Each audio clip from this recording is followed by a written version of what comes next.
inalienable rights to life, liberty, and pursuit of happiness. The 13 American colonies banded together in 1776 as the United States of America. When the war was finally won, the new nation was confronted by many grave responsibilities. It was soon realized that a strong federal government was needed to represent the mutual interests of the states and protect the rights of individual citizens. In 1787, delegates from the states met in Philadelphia to draw up a constitution adequate to the needs of the Union. The 55 delegates included such men as Benjamin Franklin, James Madison, Alexander Hamilton, and George Washington. It took them 4 full months to complete their task.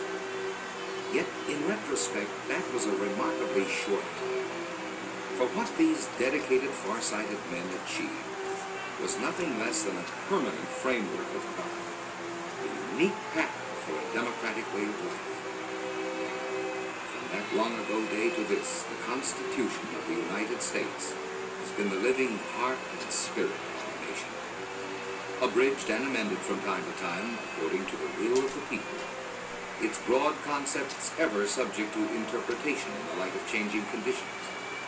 This great document is today, as it was in 1787, mankind's most inspired design for the self-government of free people.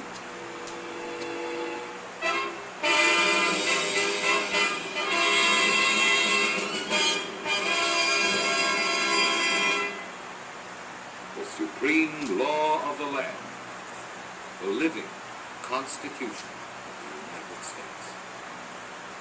We, the people of the United States, in order to form a more perfect union, establish justice, ensure domestic tranquility, provide for the common defense, promote the general welfare, and secure the blessings of liberty to ourselves and our posterity, do ordain and establish this Constitution for the United States of America.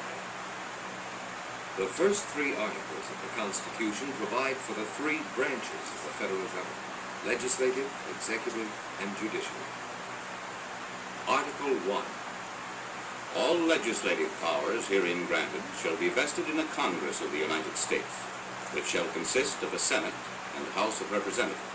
The House of Representatives shall be composed of members chosen every 2nd year by the people of the several states.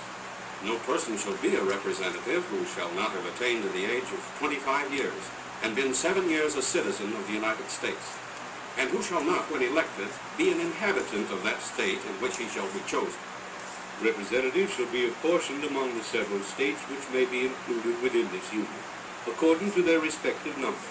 When vacancies happen in the representation from any state, the executive authority thereof shall issue writs of election to fill such vacancies. The House of Representatives shall choose their Speaker and other officers, and shall have the sole power of impeachment. The Senate of the United States shall be composed of 2 senators from each state, chosen for 6 years, and each senator shall have 1 vote. No person shall be a senator who shall not have attained to the age of 30 years, and been 9 years a citizen of the United States, and who shall not, when elected, be an inhabitant of that state for which he shall be chosen. The Vice President of the United States shall be President of the Senate, but shall have no vote unless they be equally divided. The Senate shall choose their other officers, and also a President pro tempore in the absence of the Vice President, or when he shall exercise the office of President of the United States. The Senate shall have the sole power to try all impeachments. When sitting for that purpose, they shall be on oath or affirmation. When the President of the United States is tried, the Chief Justice shall preside, and no person shall be convicted without the concurrence of 2/3 of the members present. Judgment in cases of impeachment shall not extend further than to removal from office and disqualification to hold and enjoy any office of honor, trust, or profit under the United States. But the party convicted shall nevertheless be liable and subject to indictment, trial, judgment, and punishment according to law.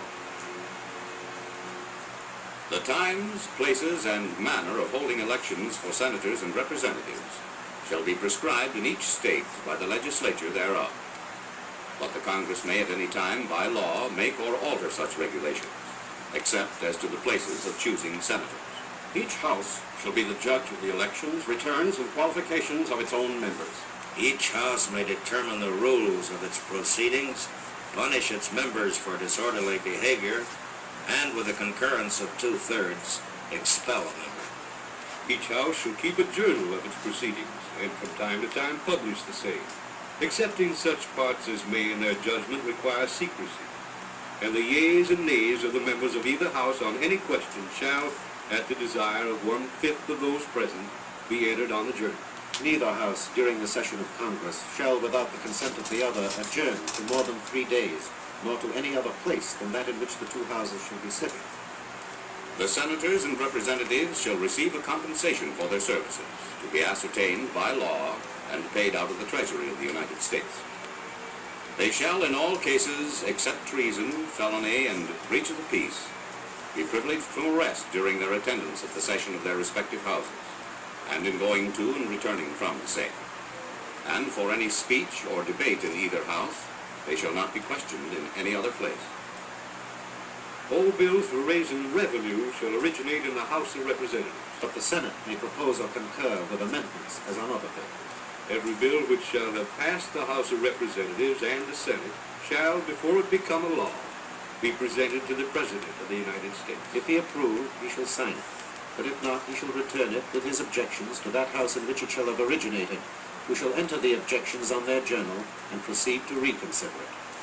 If after such reconsideration 2/3 of that House shall agree to pass the bill, it shall be sent together with the objections to the other House, by which it shall likewise be reconsidered. And if approved by 2/3 of that House, it shall become a law. But in all such cases, the names of the persons voting for and against the bill shall be entered on the journal of each House respectively. If any bill shall not be returned by the President within 10 days, Sundays excepted, it shall be a law, in like manner as if he had signed it, unless the Congress by their adjournment prevent its return, in which case it shall not be a law.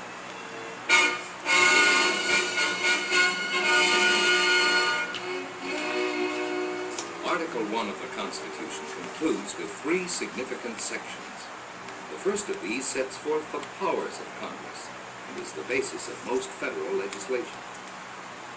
The Congress shall have power to lay and collect taxes, duties, imposts, and excises, To pay the debts and provide for the common defense and general welfare of the United States. But all duties, imposts, and excises shall be uniform throughout the United States.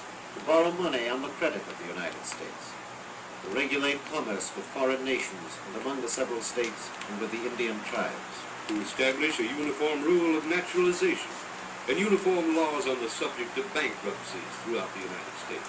to coin money, regulate the value thereof, and of foreign coin, and fix the standards of weights and measures, to provide for the punishment of counterfeiting the securities and current coin of the United States, To establish post offices and post roads. To promote the progress of science and useful arts by securing for limited time to authors and inventors the exclusive right to their respective writings and discoveries. Constitute tribunals inferior to the Supreme Court. To define and punish piracies and felonies committed on the high seas and offenses against the law of nations. To declare war.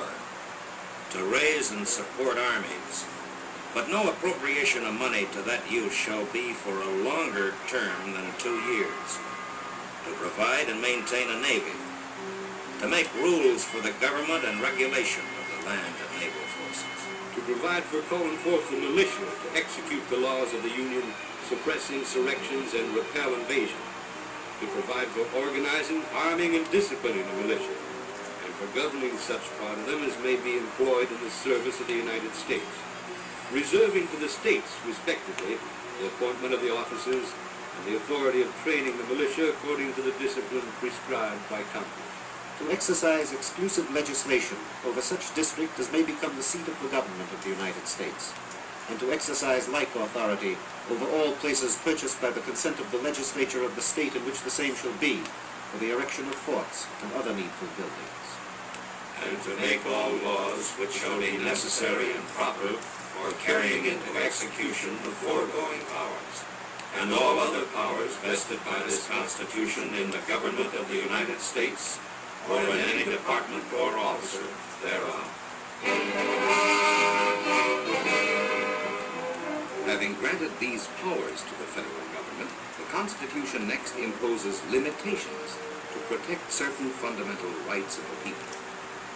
The privilege of the right of habeas corpus shall not be suspended, unless, when in cases of rebellion or invasion, the public safety may require it. No bill of attainder or ex post facto law shall be passed. No capitation or other direct tax shall be laid unless in proportion to the census. No tax or duty shall be laid on articles exported from any state. No preference shall be given by any regulation of commerce or revenue to the ports of one state over those of another, nor shall vessels bound to or from one state be obliged to enter, clear, or pay duties in another. No money shall be drawn from the Treasury but in consequence of appropriations made by law. And a regular statement and account of the receipts and expenditures of all public money shall be published from time to time.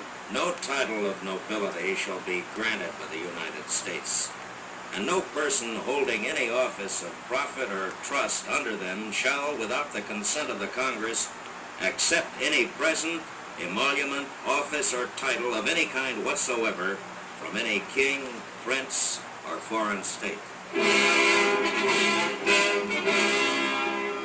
The last section imposes limitations on the powers of the states. No state shall enter into any treaty, alliance, or confederation, coin money, emit bills of credit, make anything but gold and silver coin a tender in payment of debts, pass any bill of attainder, ex post facto law, or law impairing the obligation of contracts, or grant any title of nobility. No state shall, without the consent of the Congress, lay any imposts or duties on imports or exports, except what may be absolutely necessary for executing its inspection laws. No state shall, without the consent of Congress, lay any duty of tonnage, keep troops or ships of war in time of peace, enter into any agreement or compact with another state, or with a foreign power, or engage in war, unless actually invaded or in such imminent danger as will not admit of delay.